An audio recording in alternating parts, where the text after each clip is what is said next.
Eruvin Daf Yud Zayin Amud Bet. Bonjour, content de vous retrouver. Cette fois, nous commençons dans l'Amud précédent, la Mishnah. Alors, en bas de quinzaine de lignes avant la fin, Arba Dvarim Patrou Bemachane. Il y a 4 choses que les Chachamim ont rendu patour, ont autorisé pour le campement de l'armée. Donc les soldats ont monté un campement, on leur a permis 4 choses. Mais Vimetzim Mikol Makom, ils peuvent prendre du bois de n'importe quel endroit, peuvent prendre même dans les champs privés, pour se faire du feu ou pour faire à manger. Pturim Mirchitzat Yadayim, ils n'ont pas besoin de se laver les mains, s'ils n'ont pas d'eau, ils n'ont pas besoin de se laver les mains pour faire motzi. Ils n'ont pas besoin d'aller en chercher, ou midmaï, et ils ont le droit de manger du démaï. Alors démaï, c'est du céréales qu'on a acheté, n'importe quoi qu'on a acheté des amaratim, des ignorants, et on n'est pas sûr qu'ils aient prélevé déjà maaser, etc.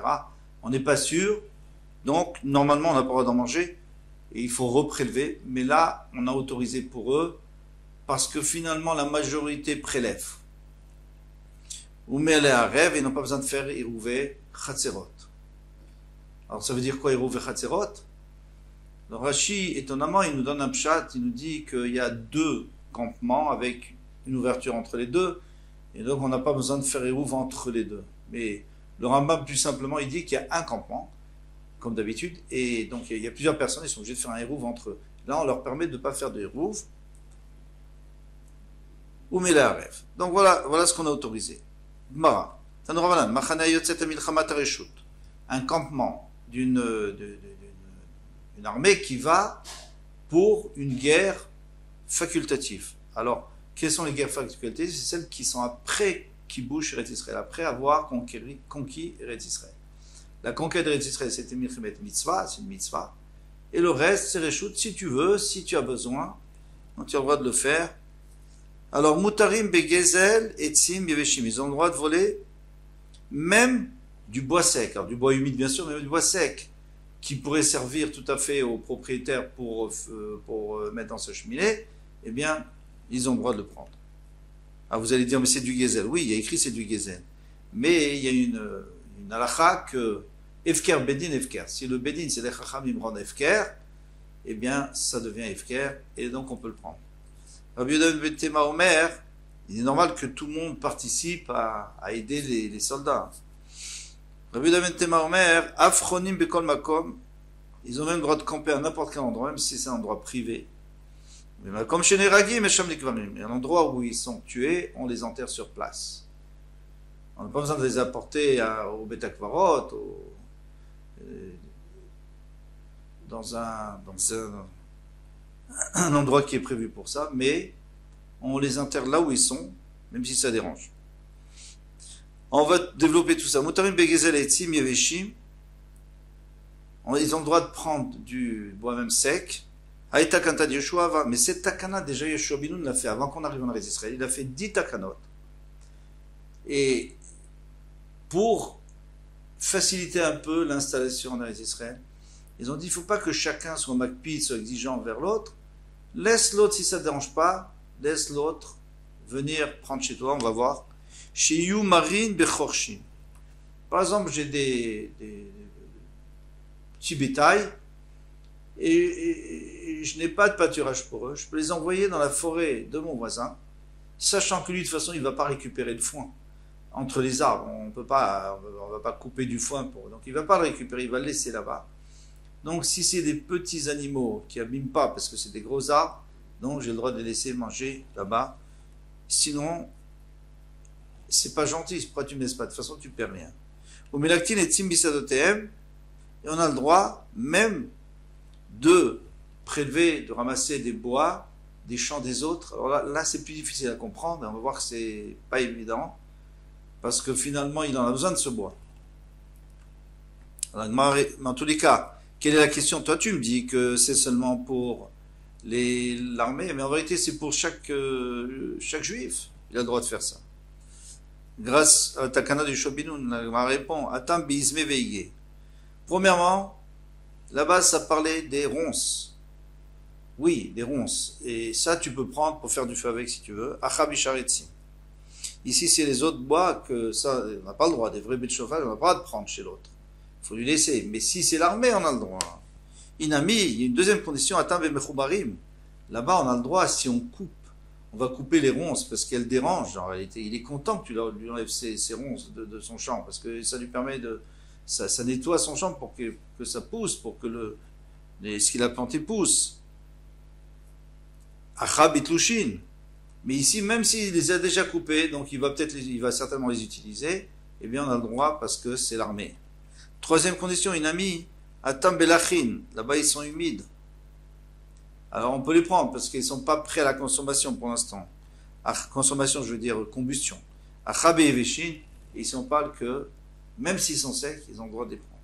Donc il y a ces trois conditions qui font qu'on comprend très bien pourquoi est-ce que Yoshua ben Nun, il a dit, écoutez, s'il y a des ronces qui poussent dans le champ du voisin et ça le dérange, va prendre les ronces, il sera bien content. Mais s'il les a coupées, tu vas pas avoir de les prendre.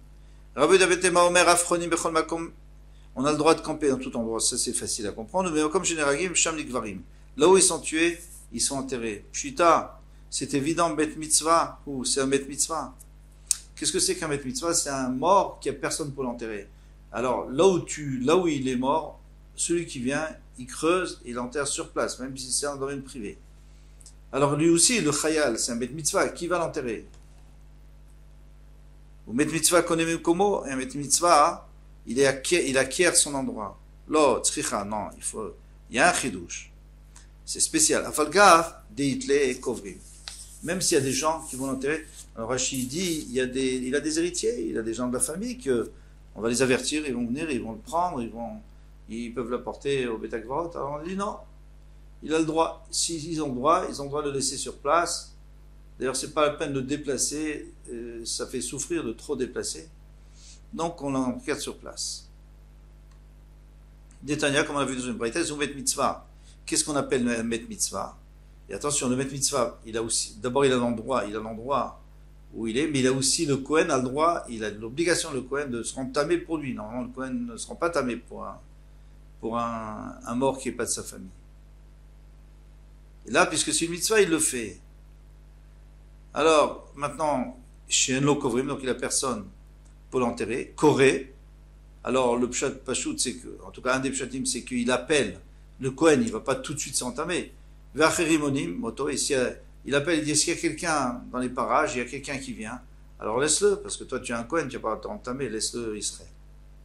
Deuxième chat, qui est aussi très joli, c'est que si lui il était vivant, il n'était pas mort, et qu'il avait appelé, est-ce qu'on aurait entendu? Il y aurait eu quelqu'un qui serait venu pour s'occuper de lui quand il était blessé. S'il y a quelqu'un qui serait venu, alors c'est pas un Bet Mitzvah, parce qu'il y a des gens dans les alentours. Si on parle qu'il n'y a personne, Enze Met Mitzvah. Ou Met Mitzvah Kaname Komo, maintenant toi tu me dis que le Met Mitzvah, il faut l'enterrer, il a acquis l'endroit où il est, tu l'enterres sur place. Vatania pendant une braïta kinyamot, c'est Met Mutalbes, Ratia. Si quelqu'un trouve un mort sur une grande route, Mefaneu le Yamin, il va le déblayer, il va le débarrasser, façon de parler, à droite, dans le champ de droite, ou les small Astaria, à droite de Astaria, donc de cette rue, ou à gauche de la rue, même si c'est des champs privés. Sadebourg, Vesadenir, maintenant si un champ qui est en zachère, donc on n'utilise pas, Vesadenir est un champ qui est labouré, alors tu vas, les Sadebourg, dans ce cas-là, tu le mets dans le champ qui est aux zachères, parce que de toute façon, ça me dérangera moins. Sadenir Vesadezera. Maintenant, il y a un champ à droite, disons, qui est labouré, à gauche, il y a un champ qui est semé déjà. Et fallait-nous les sadenir, parce que ça va moins déranger, puisqu'il le met dans le champ où on n'a pas encore semé. Alors, on ne sèmera pas à cet endroit-là. Ayushtem Nirot. Mais si les deux étaient labourés, Shtem Zurot, ou alors les deux, celui de droite et celui de gauche, étaient semés, Shtem Burot, ou alors les deux étaient en zacher, mais Faneu Lechol Roaché, il le met là où il veut. En tous les cas, qu'est-ce qu'on a vu ici? on a vu qu'un Met Mitzvah, on le repousse, on ne laisse pas au milieu. Il n'est pas connaître, mais comment il n'acquiert pas là où il est. On le met là où ça nous arrange. Après, tu m'as dit qu'il acquiert l'endroit où il est. Rav Bibi a dit, Acha, bemet mutal à la metza. Alors ici, on parle d'un mort qui est couché en travers de la rue, et il arrive jusqu'aux deux côtés de la rue. Donc, s'il y a un Kohen qui passe, c'est sûr qu'il sera entamé. Donc, si on l'enterre là, c'est pas bon, on ne peut pas l'enterrer ici. Alors, qu'est-ce qu'il faudrait? Il faudrait essayer de le mettre sur le côté. Alors, si déjà on le met sur le côté, alors, et je veux dire, sur le côté de la route, là où les gens passent moins, mais ils passent quand même. Alors, si déjà on le met dans le champ à côté, et puis voilà, on sera tranquille. Bien sûr qu'il faudra aussi peindre en chaud pour que les gens sachent qu'il y a un kéver. Alors, Bemet Mutala Metzar Askinan, Mitor Shinitar Reshut Efanato, puisqu'on a le droit de le débarrasser, Mina Metzar, des deux côtés, là où il bouge, c'est-à-dire de toute la rue. Mefaneu, Lechol Rocher. Dans ce cas-là, il peut déjà le mettre là où il veut. Upturim Echiat, ils n'ont pas besoin de se laver les mains, Marabaye Loshanu, la Maïm Reshonim. C'est l'eau pour pour faire motzi. Avant mais les eaux avant le Birkat Amazon, les eaux pour se laver les mains avant le Birkat Amazon, chova, c'est une obligation. Pourquoi c'est plus une obligation qu'autre chose? Le melach sédomite, le sel de Sédom, eh bien, ça aveugle l'œil. Donc, dans le temps, qu'est-ce qu'il faisait? Il prenait toujours un peu de sel à la fin pour manger, avec du sel à la fin pour digérer. Et de toute façon, au milieu du repas aussi. Hein. Et alors, il nous reste du sel sur leurs mains, donc il faut se laver parce qu'il risque de toucher les yeux. Amarabaye ou mishtakar bekurta bekura. C'est kurta bekura. Mais finalement, ce mélarge sédomite, ce mélarge sédom, c'est un tout petit pourcentage du sel qui est sur le marché. Il y a un cours, c'est une toute petite mesure dans un cours. Un cours, c'est plus que 100 kilos, c'est 30 CI. Et malgré ça, c'est dangereux. Maintenant, si quelqu'un a mesuré du sel avec les mains pour vendre ou acheter, est-ce qu'il doit se laver les mains? C'est pas une question. Si déjà quand on prend un peu, tu es chaya, tu dois te laver les mains avec Avachomer s'il trempe toute la main dedans. Alors, il y a Tosfot très intéressant qui nous dit qu'aujourd'hui, on n'a pas besoin. Aujourd'hui, ça fait 1000 ans, 800 ans. Il nous dit, on n'a pas besoin parce que on ne trouve pas de mélar sédomite dans nos pays, bien entendu, puisque le mélar sédomite, c'est le mélar de Sédom, à côté de Yama Mélar, et aucun rapport avec le sel qu'on trouve en France, puisque Tosfot, ils étaient en France. Donc, ils disent que on n'est plus obligé de faire Maïm Achronim. Vient le Ritva, il dit, mais c'est pas que pour ça. Alors, en Eretz Israël, ce serait plus embêtant, bien entendu. Mais il dit, c'est pas que pour ça. Quand je dis en Eretz Israël, mais aujourd'hui, le sel, il est vendu partout, on ne sait même plus importation, exportation. Aujourd'hui, c'est plus embêtant. Et Ritva lui dit, mais il y a un autre problème, c'est qu'il va avoir les mains propres. Alors, pour faire Birkat Amazon. Donc, de toute façon, même s'il n'y a pas de sel, il faut quand même se laver les mains. Ça, c'est une des raisons, le sel. Alors, Tosfot, bien sûr qu'il ne peut pas répondre au Ritva, puisqu'il était avant le Ritva. Mais on pourrait éventuellement dire que Tosfot, lui, pensait qu'aujourd'hui, on ne mange plus avec les mains. Ouais, on ne mange plus de sel non plus, comme ça. On ne prend plus de sel en quantité. Et on ne mange plus avec les mains. On a des couverts. Donc, peut-être que c'est pour ça qu'on n'aurait pas besoin. Ou midmai. Dmai.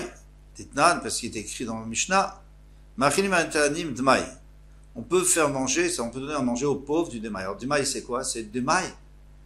Qu'est-ce que c'est? Est-ce qu'il a prélevé? Est-ce qu'il n'a pas prélevé l'ignorant? Mais s'il y a un pauvre qui vient, je peux lui donner le démaï. Pourquoi? Parce que les Chachamim, ils ont dit, puisque le rov prélève, donc on peut compter dessus, pour donner aux pauvres, on n'a pas besoin encore d'enlever. Vetarsania, et la même chose pour les armées, les soldats de l'armée. Des mailles, on peut leur donner aussi d'une maille. Amar, Ravuna, Tana, Bet Shammai, Omrim, Bet Shammai, ils disent, En machilim et anim de maille, on n'a pas le droit de faire manger au anim du de maille, Vetarsania de maille, et non plus les soldats, Bet Omrim, machilim et anim de maille, Vetarsania de maille. Donc on vient nous dire, la marloquette, Bet Shammai, pourquoi on a besoin de nous dire, puisque nous on sait que la lacha est comme Bet Shammai. Parce que si une fois vous trouvez quelqu'un qui dit qu'on n'a pas le droit, alors vous saurez que c'est Bet Shammai, et de toute façon la n'est pas conduit.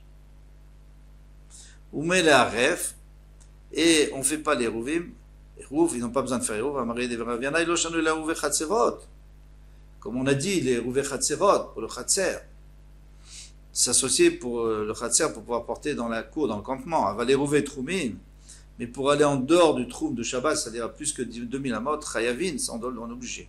Pourquoi? Parce que les Tanei Rabbi Chia dit, Loki, ouais, dans la Braïta, Lokin a les Rouvé Troumin Dvar Torah.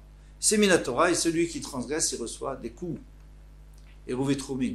S'il est sorti en dehors du Troum, il reçoit des coups. Donc, Aérouvé Chatzerot, c'est Midraban, c'est une takana de Rabban, ils l'ont enlevé pour faciliter l'installation des soldats. Par contre, Aérouvé Troumin, c'est Midoraita, et on va pas enlever, donc il faut qu'ils fassent, s'ils veulent aller à plus que 2000 amot, il faut qu'ils mettent un repas là-bas, la nourriture à 2000 amot, et comme ça ils pourront encore faire 2000 amot. Mais, il y a un gros problème là-dessus, c'est que nous on sait qu'il y a une marloquette entre Rabbi Akiva et les Chachamim. Rabbi Akiva dit que Rouvé Troumin, que les Troumines, c'est interdit de la Torah, parce qu'il y a écrit Al Yetzi Ishmim Komo Yom HaShabbat, un homme ne se sortira pas de son endroit Yom HaShabbat. Donc c'est Mina Torah. Et les Chachamim disent que c'est Mina Rabbanan, parce que là-bas on parle d'autre chose. Alors maintenant, là-bas on parle de la manne, etc. Donc les Chachamim ils disent que c'est Mina Rabbanan. Alors pourquoi ici on nous dit que c'est Mina Torah? Alors les Rishonim veulent répondre que on parle de plus que 12 000. Midei Rabbanan, c'est 2000 amot, c'est-à-dire 1000. Midoraita, c'est à partir de 12 000. Pourquoi? Parce que Ali Ishmim Komo ne sort pas du campement. Le campement, il faisait 12 000. Donc celui qui serait d'un côté, il pourrait traverser tout le campement, mais il ne doit pas sortir de l'autre côté. Donc à partir de 12 000, c'est interdit. Ça serait Midoraita. Même ça, c'est pas évident. On continue. Matkifla Rabbi Yonatan, Vechilukin alav shebe'al. Est-ce qu'on reçoit des coups pour un lave si on transgresse à l'ota'aseh, une mitzvah négative où il y a écrit al, pas par exemple ali et tishmim, pas l'eau. L'eau, ça veut dire interdit. Al, ça veut dire ne le faites pas, mais on ne reçoit pas de coups là-dessus. Matkifla Rav Yaakov, il demande sur la question, il dit la me'ata, dirtiv al tifnu la uvot vela idonim. On n'a pas le droit de se tourner vers les sorciers. Yadonim, c'est ceux qui utilisent les eaux de Yadoua pour faire parler, pour prédire l'avenir. Achanami de Lolaki, alors lui aussi ne reçoit pas des coups, pourquoi? Parce qu'il y a écrit Al. Alors on m'a dit non, c'est pas ça la question.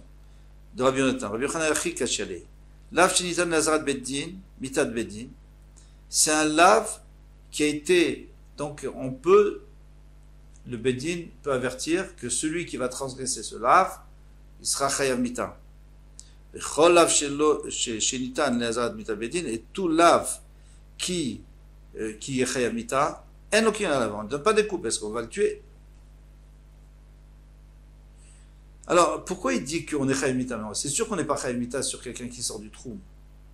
Sur qui est-ce qui est chayav mita? C'est celui qui sort des affaires, qui porte dans Shutarabim. Et c'est ça la réponse. Amaravashi miktiv aliotzi, est-ce qu'il y a écrit aliotzi? Un homme ne fait pas sortir. Bien sûr que si on parlait de l'homme qui fait sortir des objets, bien sûr qu'il est chayav mita et on ne lui donne pas de coup. Alietse, il est écrit, il ne sortira pas. Et là, il n'y a pas mitat beddin, mais c'est quand même midoraita. Et puisque c'est midoraita, donc on est bien, puisqu'on disait qu'ils sont obligés de faire Eruvé Troumin, puisque c'est midoraita, donc ils sont obligés de le faire. Alors, est-ce qu'ils sont obligés de le faire pour sortir de 1000 amot, 1000? Pas évident, puisque 1000, c'est sûr que c'est pas de Raïta. D'après les Chachamim, c'est une Rabbanan. Mais bon, s'il sort plus, s'il veut sortir 12 000, alors là, vraiment, il y aura un problème. Mais ça, pas évident, puisque c'est une marloquette entre Chachamim et Rabbi Akiva, et après, il y a les Rishonim qui discutent de savoir qu'est-ce que vraiment les Chachamim pensent. En vrai, avec ce qu'on a dit, c'est que il y a Midoraïta dedans. Il y a quelque chose de la Torah, et puisqu'il y a quelque chose de la Torah, donc ça lui donne une certaine importance qui font que les Chachamim n'ont pas voulu intervenir pour enlever pour permettre sans faire de Hérouvé Troumine. Mistama, même s'ils veulent sortir 2000 amot, Mistama aussi ils seront obligés parce que c'est quand même, il y a quand même dans Hérouvé, il y a quand même un din de Oraïta. On peut s'arrêter là parce qu'on va commencer Adranalach Mavoy, on a fini le périple de Mavoy et maintenant on va passer au passé, oui, excusez-moi le jeu de mots, passé Biraot.